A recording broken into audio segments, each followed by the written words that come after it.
Mesdames, Messieurs, bonjour et bienvenue, nouvelle édition de Midi au Caire. Le président Abdel Fattah el-Sisi a reçu hier un appel téléphonique de son homologue chypriote Nikos Christodoulidis. L'appel a porté sur les derniers développements régionaux. Le président el-Sisi a souligné le rejet catégorique de l'Égypte de toute extension du conflit dans la région, soulignant l'importance de mettre un terme aux opérations militaires israéliennes sur divers fronts régionaux. Il a averti que la poursuite de la politique actuelle aurait de graves répercussions sur tous les peuples de la région, sans exception. Le chef de l'État a également insisté sur l'importance pour la communauté internationale de jouer un rôle plus efficace pour inciter les parties régionales à assumer leurs responsabilités, soulignant que les solutions politiques demeurent le seul moyen de garantir la sécurité et la stabilité dans la région. À cet égard, le président el-Sisi a insisté sur la nécessité de reprendre les négociations américano-iraniennes sous l'égide du sultanat d'Oman. Il a également souligné la position ferme de l'Égypte sur la nécessité d'établir une zone exempte d'armes de destruction massive au Moyen-Orient, incluant tous les pays de la région. Le président Abdel Fattah el-Sisi a affirmé l'attachement de l'Égypte à renforcer la coopération avec la société financière internationale, notamment sur fond de crise régionale qui impose de grands défis face au programme du développement. Lors de son entretien avec le directeur de la société financière internationale, Mokhtar Diop, le président el-Sisi a valorisé le rôle que joue la société pour coopérer avec l'Égypte au cours des dernières années. Plus de détails dans ce commentaire. Le président Abdel Fattah el-Sisi a reçu hier M. Mokhtar Diop, directeur général de la Société financière internationale IFC, en présence de M.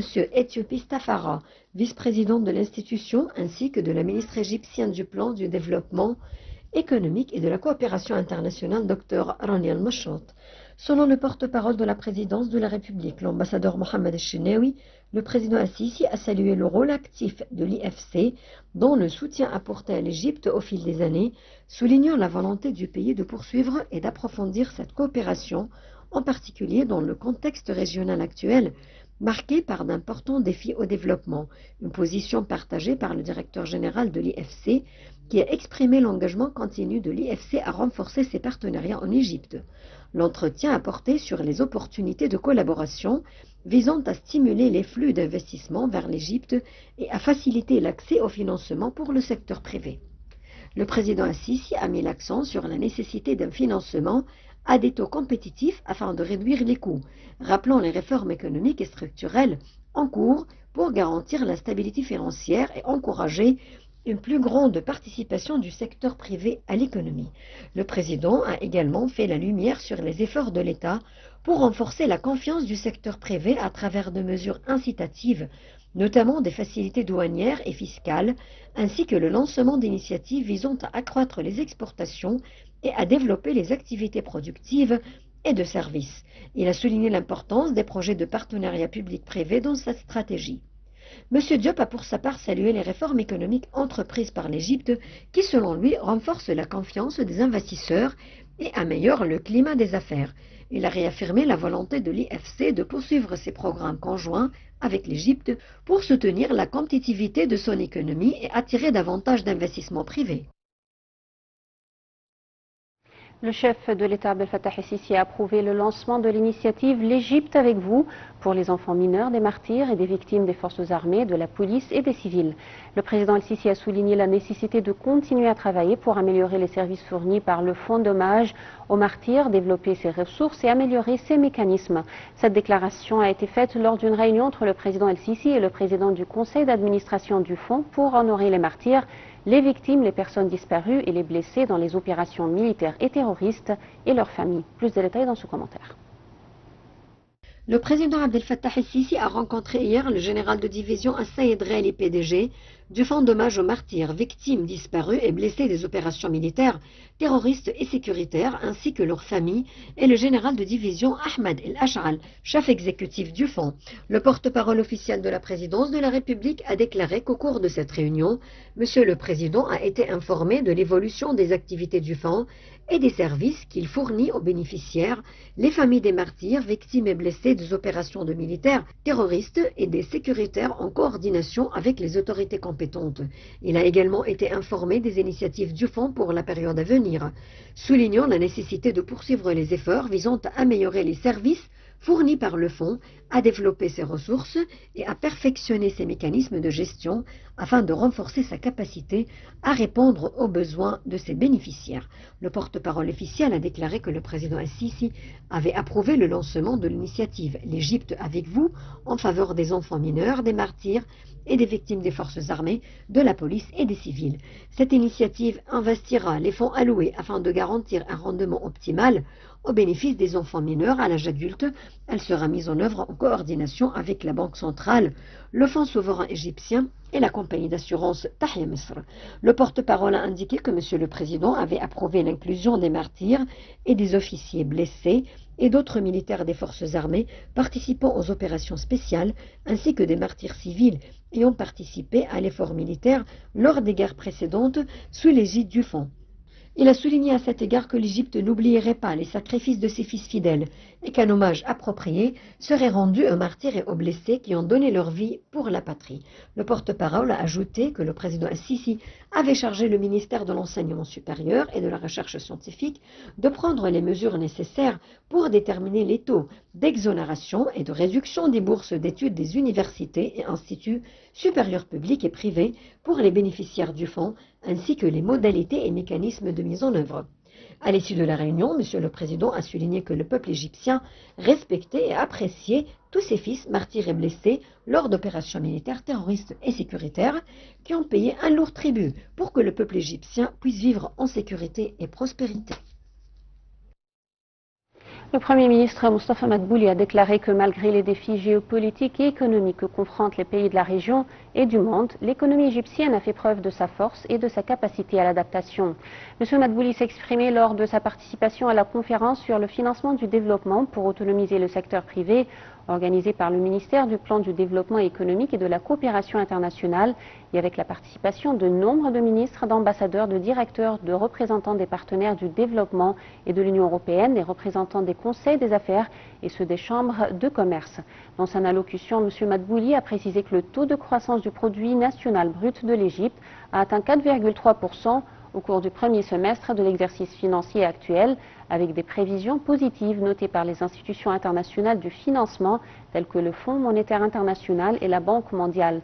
Au cours de cette conférence, M. Madbouli a assisté à la signature de nombre d'accords dans le secteur de l'énergie entre le gouvernement égyptien, les partenaires du développement et le secteur privé.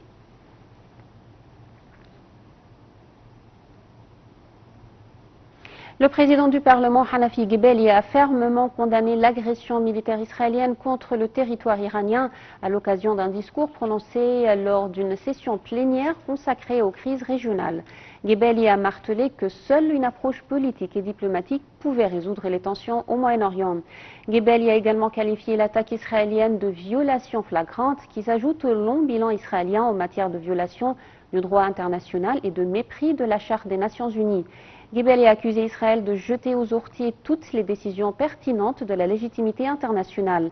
Il a encore déclaré que les crises enflammées menacent la sécurité régionale dans son ensemble et placent nos peuples devant des défis colossaux.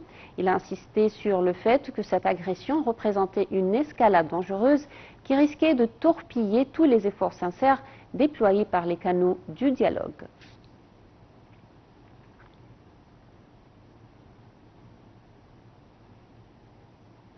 La compagnie aérienne nationale Egyptair a annoncé hier l'annulation temporaire de ses vols à destination de plusieurs aéroports, invoquant des raisons de sécurité liées à l'instabilité de la situation dans certaines régions. Dans un communiqué officiel, la compagnie a précisé que cette mesure restera en vigueur jusqu'à ce que les conditions sur le terrain permettent une reprise en toute sécurité. Egyptair assure suivre de près l'évolution de la situation en coordination avec les autorités locales et internationales. La compagnie nationale a annoncé la suspension de ses vols, donc à destination des aéroports de Beyrouth, Amman, Bagdad et Erbil, et ce jusqu'à nouvel ordre en raison de la détérioration de la situation sécuritaire dans la région.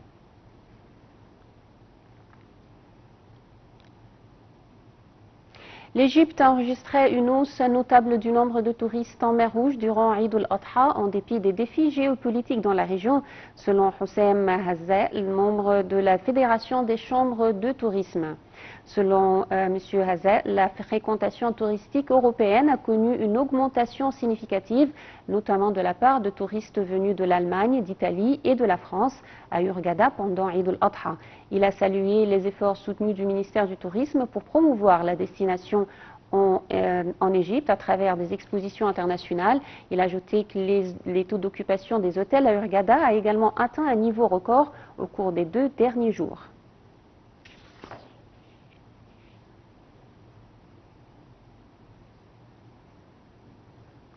Et pour parler davantage de ce sujet, nous avons le plaisir d'avoir avec nous en ligne M. Hazem Hassan, expert en tourisme. Alors bonjour monsieur.